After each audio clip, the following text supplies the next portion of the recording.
5 million kay Colonel Lachica, considering that he is not the accountable officer because it is you who is the accountable officer. May approval po kay Ma'am Inday Sara. And without the approval of the Vice President, will you give that to Colonel Lachica? Hindi po. Do you know Colonel Lachica? Yes po, kasi siya po ang aming ground commander. How long ng have BTS. you known Colonel Lachica?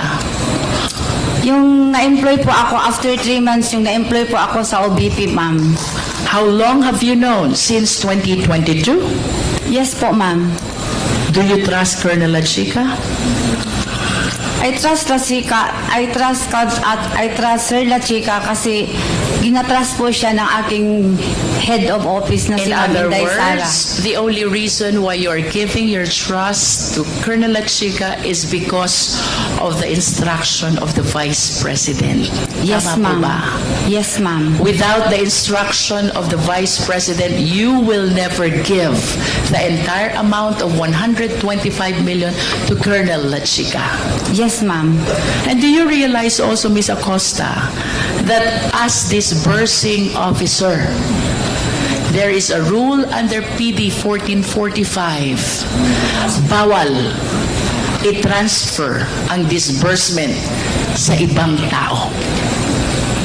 Pero ang boss ko po kasi ay si Ma'am Please Inday. answer the question, ma'am.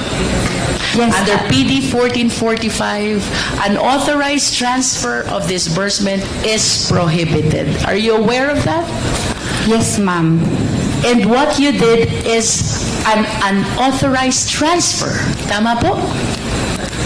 Yes po, ma'am, pero may... In other words, you are liable for the unauthorized transfer of that money which is due for your disbursement. Tama po?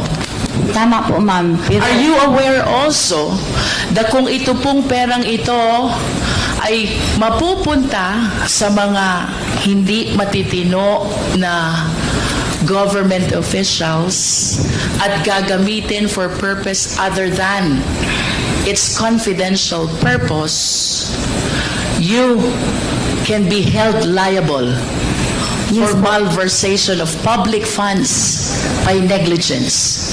yes, alam ko po, ma'am. Pero nanaig po ang aking belief na may trust po ako kay Lachica dahil po authorized po siya ni Ma'am Sara Duterte.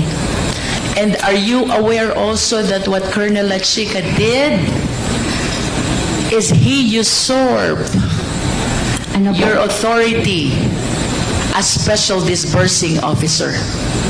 Ang ginawa po ni Colonel Lachica ay pinakialaman na yung trabaho na dapat ay sa inyo. We call that usurpation of authority.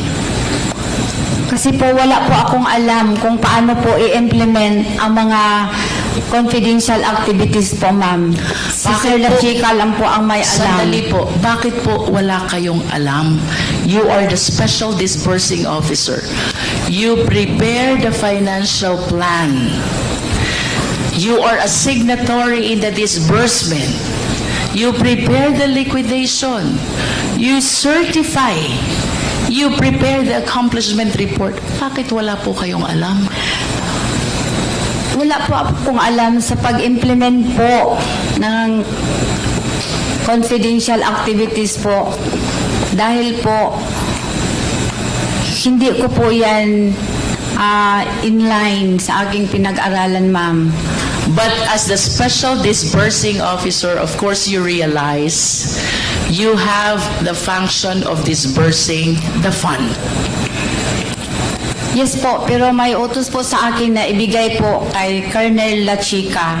Kasi siya po ang expert, siya po ang may kaalaman kung paano po i-achieve ang mga confidential activities na safely and hindi po magulo. Would you know, Ms. Acosta, kung saan po dinala ni Colonel Lachica yung 125 million? Di ko po na po alam, ma'am, kasi sa kanya na po yun discretion kung Hindi po niya discretion yun, ma'am. ay, sa kanya na po yung Please trabaho. understand, kayo po ang special disbursing officer. You're supposed to be the person doing the payment of this amount to various payees. Hindi po ito discretion ni Colonel Lachica, ma'am. Do you understand? Yes, ma'am. Ano nga po ulit trabaho ni Colonel Lachica?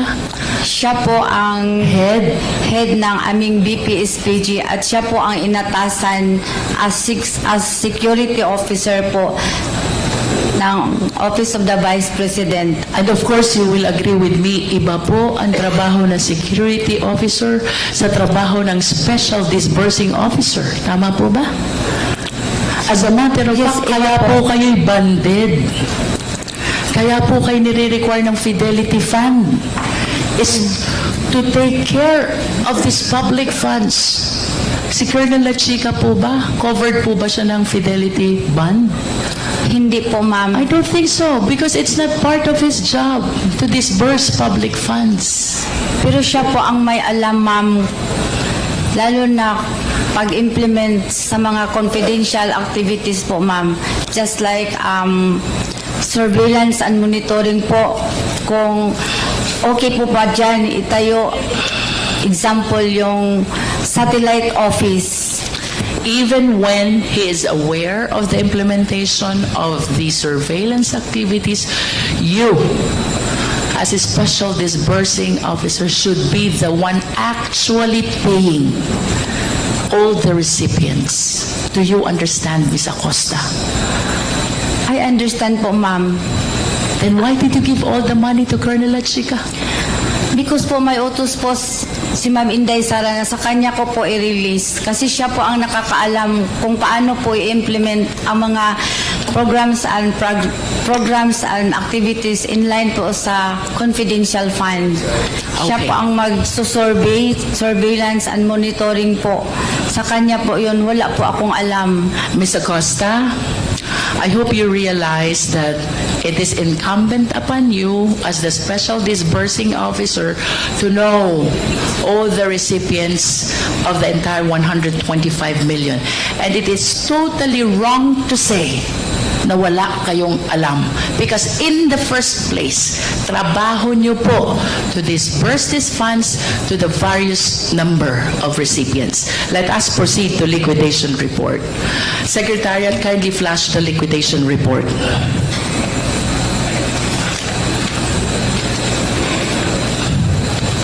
What is the purpose, Ms. Acosta, of the liquidation report? To liquidate the funds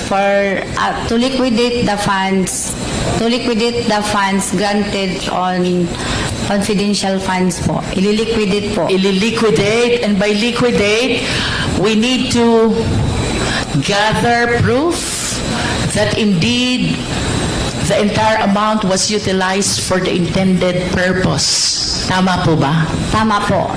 What is your participation in this liquidation report? Yung binigay na po sa akin ni Sir Lachica ang acknowledgement. Ms. Acosta, please be directed to the left bottom part of the liquidation report. Correctness of the above data po, ma'am. Do you understand what that means? Yes po, ma'am. Ano pong ibig sabihin nun?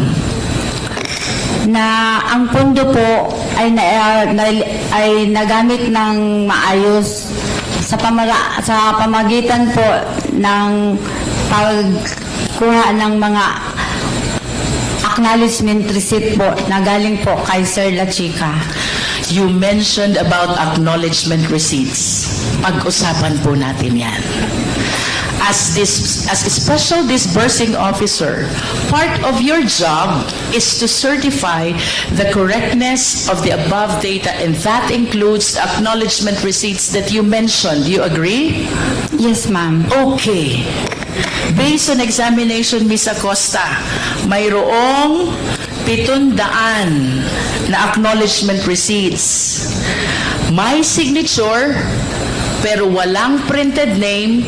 In other words, we could not hold anyone accountable for the given amounts. What can you say about that? 700 mahigit na acknowledgement receipts.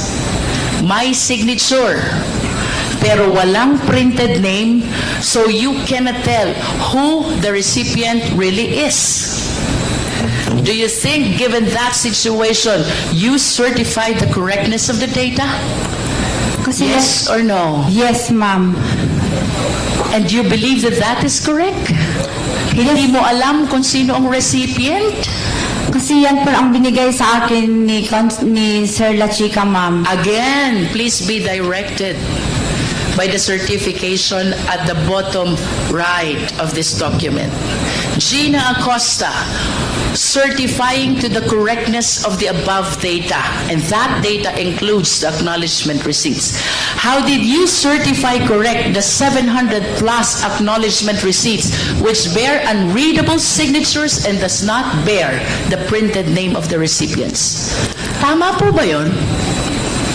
Sa paningin ko, ma'am, ang maka-answer po ng maayos ay si Sir La Chica po, ma'am. Sa paningin niyo po bilang Special Disbursing Officer, tama po ba na ang acknowledgement receipt ay wala kang pagkitaan ng pangalan? Tama po ba yun? Kasi po ang alam ko Please po, answer the question, Ms. Acosta. I believe that the question is answerable by yes or no only. Kayo po ang Special Disbursing Officer, and you said from this liquidation report, I'm certifying to the correctness of the above data. 700 plus acknowledgement receipts with signature, unreadable, and without printed name. Tama po ba na i-certify na tama yung 700 mahigit na acknowledgement receipts na yon? Tama po o mali? tama po, ma'am. Tama? Yes po, ma'am. Kahit wala pong pangalan? Kasi po, ang makasagot po niyan ng maayos, ma'am, pwede po si Sir La Chica. Okay, let's do this by way of hypothetical question. Kayo po ang accountable disbursing officer. Ibig sabihin, kayo po ang may pananagutan sakaling mawala, may mangyaring hindi tama, dito po sa 125 million. I hope you anchor your answer on the fact na kayo po ang mananagot doon sa 125 million as a special disbursing officer. Tama po ba nag-release kayong pera?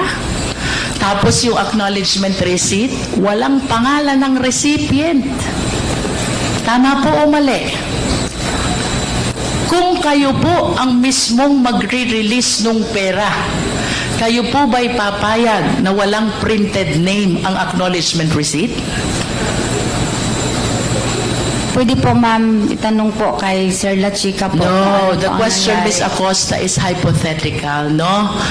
Kung sakali lang pong kayo mismo ang nagbigay doon sa 700 na tao yon, kayo po ang accountable disbursing officer, papayag po ba kayo na yung 700 na yon, tatanggap lang ng tatanggap ng pera, tapos hindi nyo alam kung anong mga pangalan nila? Yun po ba ay tama o mali? You said already that it was Colonel La Chica who did the disbursement. Naintindihan ko na po yun. Opo, ma'am. Pero ang sitwasyon po natin ngayon, let us assume na kayo ang magre-release ng pera. Papayag po ba kayong mag-release ng pera na hindi sinusulat yung printed name ng pagbibigyan nyo ng pera? Siguro po, nangyari po yun dahil po sa voluminous na transaction, ma'am. Ms. Acosta, the question is answerable only by tama o mali. We are talking about 700 plus acknowledgement receipts. May signature, walang printed name, walang pagkitaan ng pangalan ng recipients.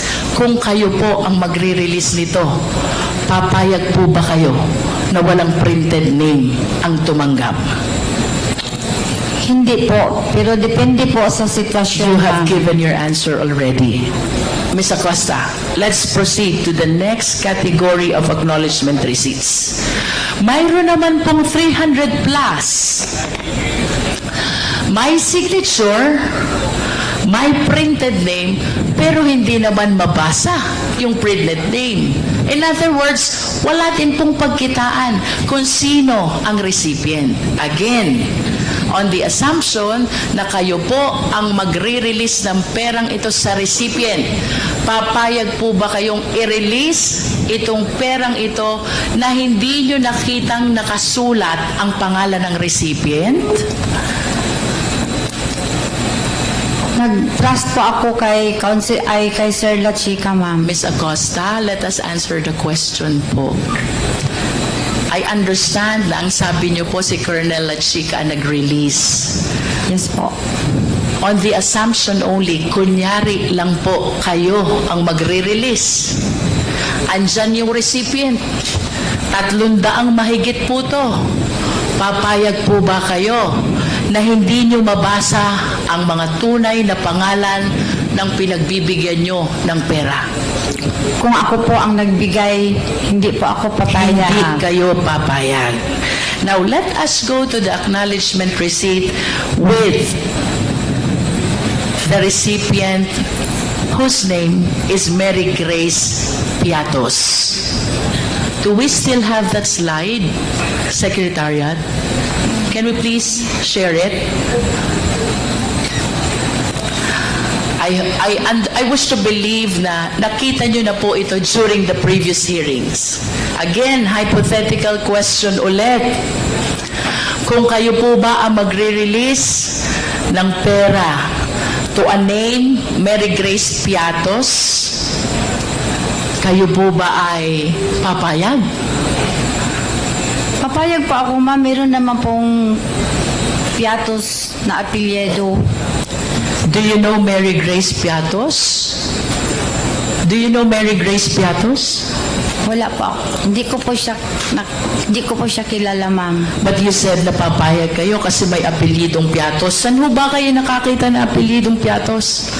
Meron po sa amin sa Davao, ma'am. Meron po na apelidong Piatos. I will be interested to know, Ms. Acosta, kung sino po yung mga taga Davao na may apelidong Piatos. But do you honestly believe na meron pong Mary Grace Piatos? Yes, ma'am. Sa Davao po meron. Meron. Opo. Bakit po kaya hindi siya lumulutang? I am reminded by the pledge of, I believe, the Young Guns who contributed money to raise 1 million asking Mary Grace Piatos to come out to the open. Bakit po kaya walang lumulutang? If indeed mayroong Mary Grace Piatos sa Davao. Kasi po, nagbibis lang po ako sa binigay po ni Sir La Chica na mga binalik Ms. niya sa Acosta, akin. kindly answer the question po.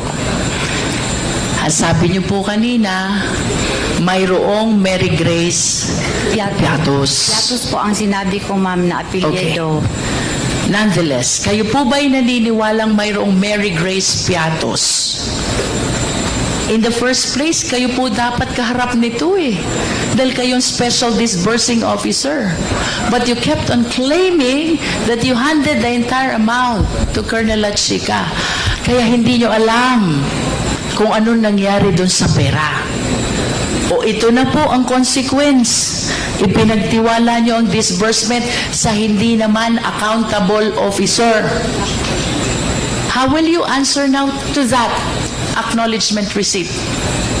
Paano nyo po ngayon ipapaliwanag yan? Kayo po ang accountable officer and you're bound to explain who is Mary Grace Piatos. Hindi po talaga ako maka-explain yan, ma'am, kasi hindi po ako ang nagpapipirma po. Ang nag-execute po ng acknowledgement na yun, ma'am, si Sir La Chica po. You said ang nag-execute po ng acknowledgement ay si Sir La Chica. Sino pong pumirma dyan? Siya lang po ang makakaalam, ma'am. Si Colonel La Chica lang ang nakakaalam. Yes po, kasi siya po ang nag-execute ng acknowledgement receipt po. Miss Acosta, ako po'y gusto ko pong maawa sa inyo kasi while you entrusted the entire amount of 125 million to Colonel Lachiga, who is not an accountable officer at all, I hope you realize, kayo po ang mananagot sa buong 125 million. Are you aware of that? Yes, ma'am. Aware po ako. Balikan ko po si Mary Grace Piatos, anchoring my question on your statement na may mga piatos sa Davao City. In spite of the pledge of 1 million by Young Guns, kung talaga pong may Mary Grace Piatos, I believe 2 weeks na ang nakaraan, but wala po kayang nagpapakilala na Mary Grace Piatos. Piatos lang po ang sinabi ko, ma'am. Hindi Ano po ako- yun? Piatos lang po na apelyido ang sinabi ko. Yes, but you said that there are piatoses in Davao City. May mga piatos sa Davao. Kung hindi nyo man po talaga personally kilala that certain Mary Grace, bakit po kaya walang lumulutang kung talagang may Mary Grace piatos, magkakaroon ho siya ng 1 milyon na walang kahirap-hirap.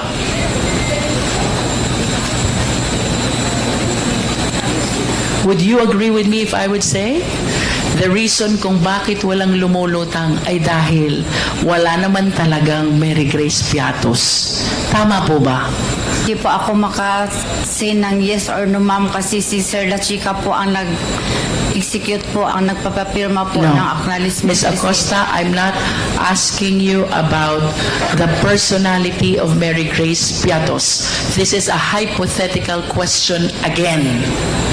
Having stated na may mga piatos sa Davao and considering na nag-pledge ng Young Guns ng 1 million, tatanggapin ni Mary Grace Piatos. The only condition is magpakilala siya. Ako si Mary Grace Piatos. Tama po bang sabihin na kaya walang lumulutang na Mary Grace Piatos ay dahil ang totoo, wala naman talagang Mary Grace Piatos? Tama po o mali? Yun po ang answer Tama ko, po ma'am. o mali, Miss Acosta? Siguro, tama po yun, ma'am. Okay. Now let's proceed to that acknowledgement receipt with the name Kokoy Villamin.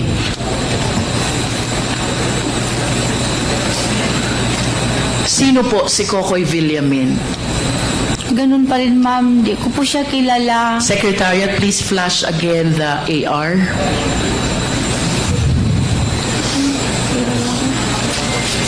Natanggap ko lang galing kay ano. Mr. Chair. Madam Vice President. Thank you, sir. Ms. Acosta has been crying since this hearings started because of her fear and a lot of other things. Can we just give her some air? 1 minute suspension is declared by the chair.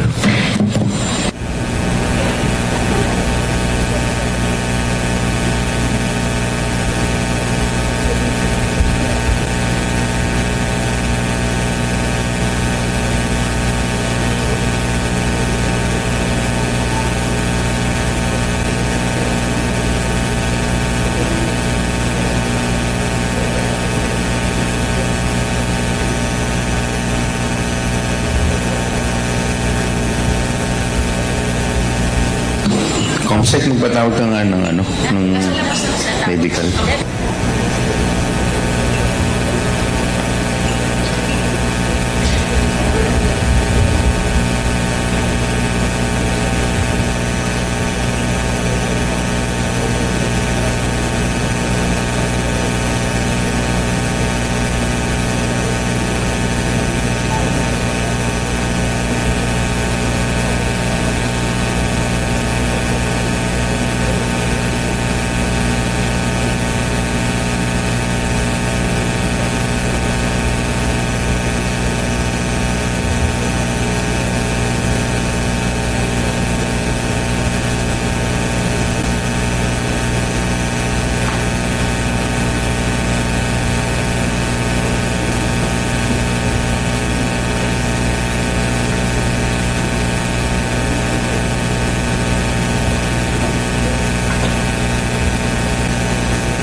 na, Ma'am Acosta?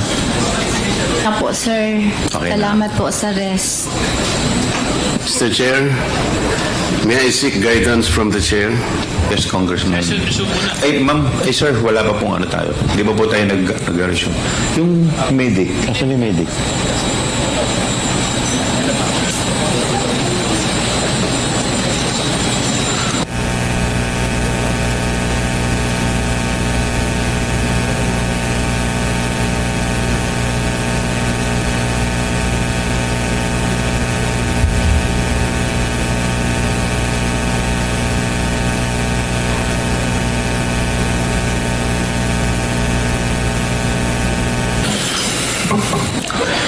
Hearing resumes. Congressman Marcoleta, you're recognized. Thank you, Mr. Chair. I know that our rules of procedure in aid of legislation includes suppletorily the use of the rules of court. Under the rules of court, Your Honor, which are the rules being used in the courts of law, hypothetical questions are not allowed to be asked. Are we supposed to insist on asking hypothetical questions? Could you please be specific, Congressman Marcoleta? It's very specific, Mr. Chair. The witness is being asked hypothetical questions. These are allowed in the courts of law. If you're using the rules of court suppletorily, what is the purpose of asking hypothetical questions? Under our internal rules, the rules of procedure governing the proceedings before the Committee on Good Government under Section 16, it provides that rules of procedure and evidence in any meeting of the committee, the rules of evidence prevailing in courts of law or equity shall not be controlling, and the committee shall use every and all reasonable means to ascertain the facts in each case speedily and objectively without regard to technicality of law or procedure. Yes, Mr. Chair, we're talking of facts. Only in the We're intent. not talking about hypothetical situations here. We're not supposed to be getting facts out of speculations. We cannot speculate on the questions that should be asked and answered. This will not benefit the committee, Mr. Chair. Thank you very much. Thank you. Noted, Congressman Marcoleta. Please continue with the... Mr. Chair. Sige. Dagdag lang po na response, Mr. Chair, since always po ini-invoke na kung anong dapat na conduct ng committee, ano yung bounds ng mga discussions natin. Mr. Chair, again, ang ginagawa po natin ay in aid of legislation at hindi po tayo makakagawa ng mga batas, hindi natin maaral yung pwedeng maging mga batas kung hindi natin pag-uusapan yung mga posibleng scenarios kahit hindi pa nangyayari, Mr. Chair. We can't have good laws kung hindi natin pag-uusapan paano yan pwedeng ipatupad, paano yung pwedeng maabuso, which means yung nagiging line of questioning na ating colleagues are essential to the conduct of our proceedings sa komite. Ilang, Mr. Chair. Thank you. Mr. Chair, this is the problem of non-lawyers. They insist on something that should not be done. Noted, Thank you. Congressman Marcoleta. Mr. Chair. Mr. Chair.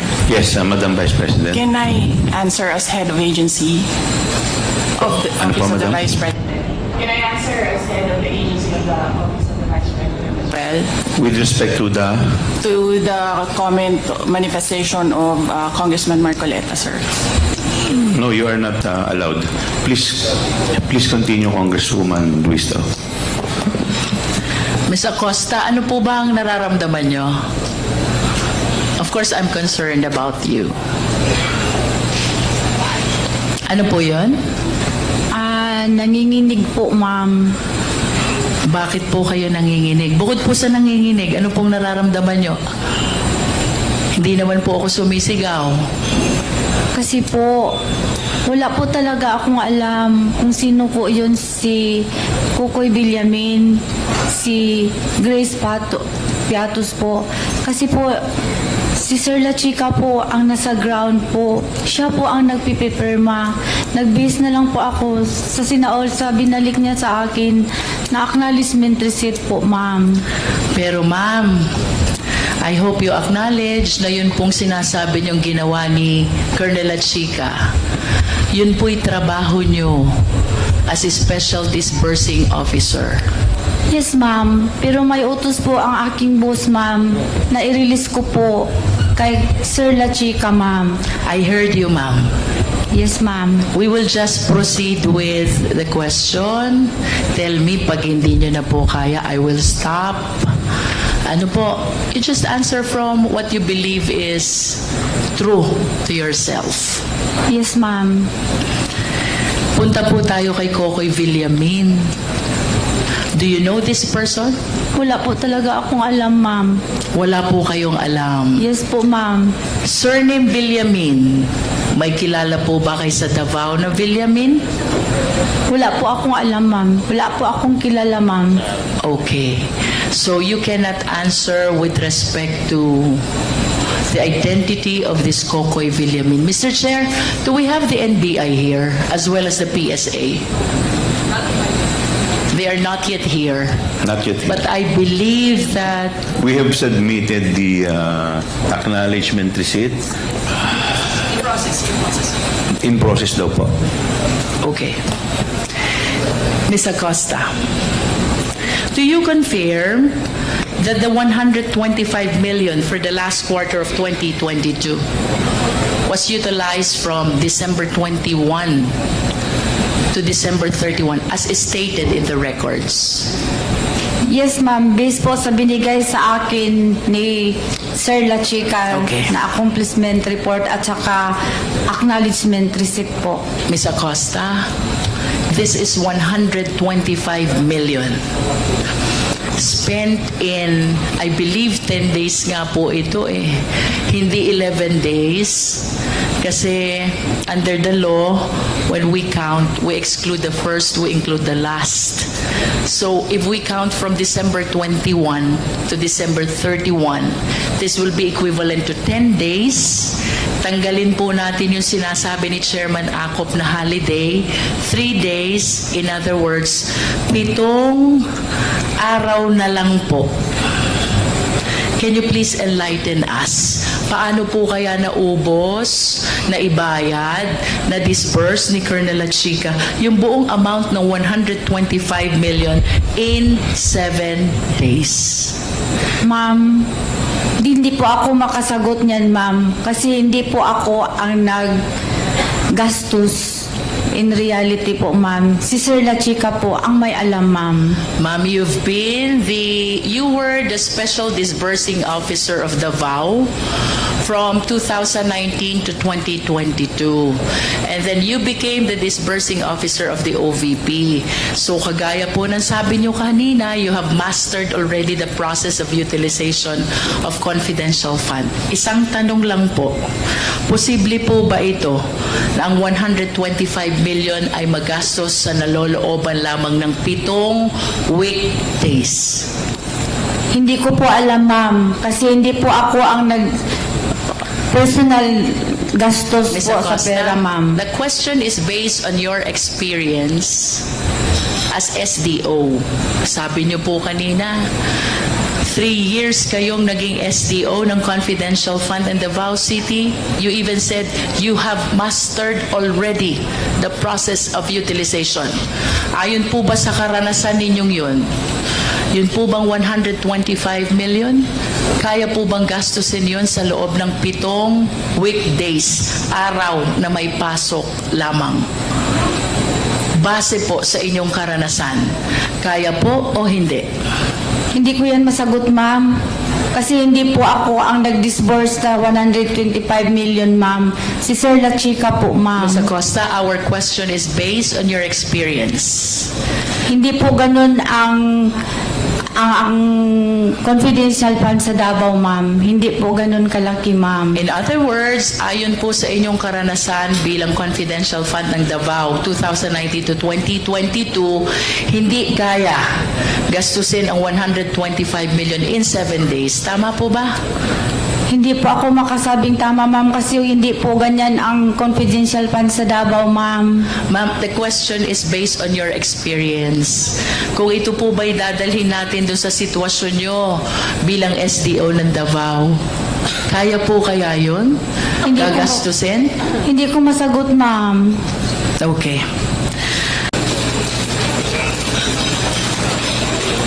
Ito ba sunod sa akin? Prepapawis ako.